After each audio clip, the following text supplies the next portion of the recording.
सभी साथियों को नमस्कार। चुनावी अपडेट के अंदर आप सभी का स्वागत है। देश के अंदर अगर तानाशाही को आप देखना चाहते हैं तो आप सभी के लिए एक दो मुद्दे हम आप सभी को बताना चाहेंगे, जिन पर आप सभी को सोचना चाहिए और उस पर चर्चा करनी चाहिए। और कमेंट सेक्शन बॉक्स में आप जरूर बताएं कि आपकी इसमें क्या सोच है।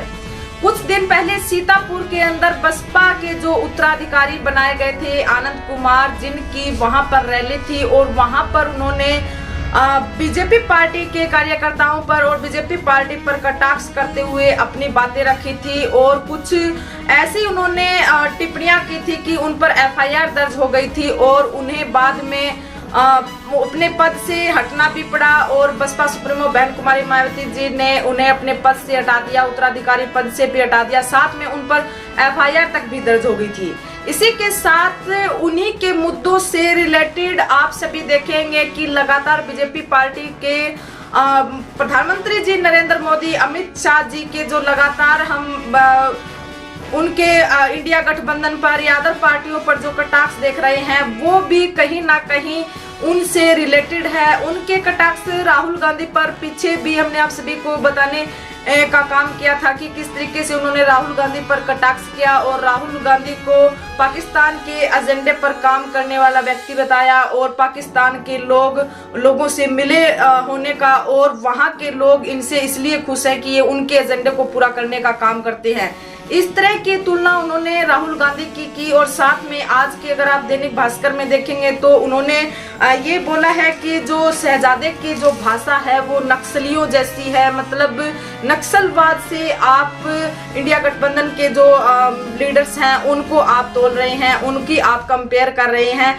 इसी तरह के भाषण धर्म के आधार पर और जाति के क्षेत्र के आधार पर आप सभी को देखने मिलेंगे, लेकिन इनके ऊपर किसी प्रकार की कोई कार्यवाही नहीं होती, कोई इनके ऊपर एक्शन नहीं लेता। जबकि विपक्ष थोड़ा बहुत भी अगर बोलने की कोशिश करता है तो उन्हें जेलों के अंदर जाना पड़ता है, उनके ऊपर एफआईआर तक दर्ज होती है।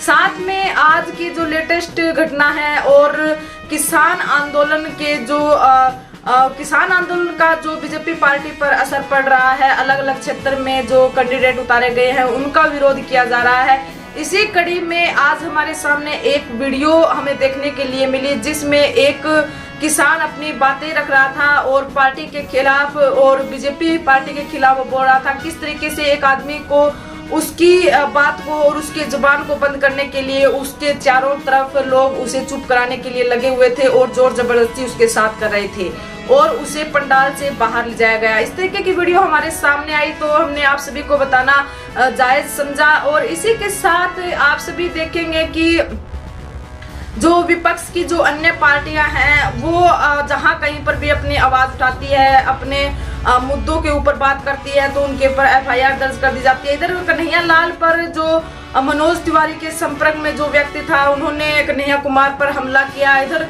स्वाति जी पर जो हमला किया गया, ये वो तमाम मुद्दे हैं जो तानाशाही की ओर इशारा करते हैं। साथ में इन्हीं बातों पर कटाक्ष करते हुए बहन कुमारी मायावती जी ने भी ये बातें कही कि जो जनहित के मुद्दों पर चुनाव होने चाहिए, जनहित के मुद्दों को मंचों से उठाना चाहिए। वहीं आज अगर मंचों से मुद्दे उठते हैं तो वो आरोप प्रत्यारोप के उठते हैं, तो कहीं धर्म के नाम पर उठते हैं, नक्सलियों के नाम पर उठते हैं। इस कदर का माहौल हो गया है और चुनाव भी इस कदर का हो गया है, जबकि पार्टियों को जनहित के मुद्दों पर चर्चा करनी चाहिए। आप सभी इन चीजों पर क्या सोचते हैं, आप सभी की क्या राय है? जो सरकार प्रेजेंट के अंदर है वो चाहे फिर किसी भी मंच पर किस कदर बोले, उनके ऊपर किसी प्रकार की कोई कार्रवाई नहीं होती, कोई उन पर एक्शन नहीं होता।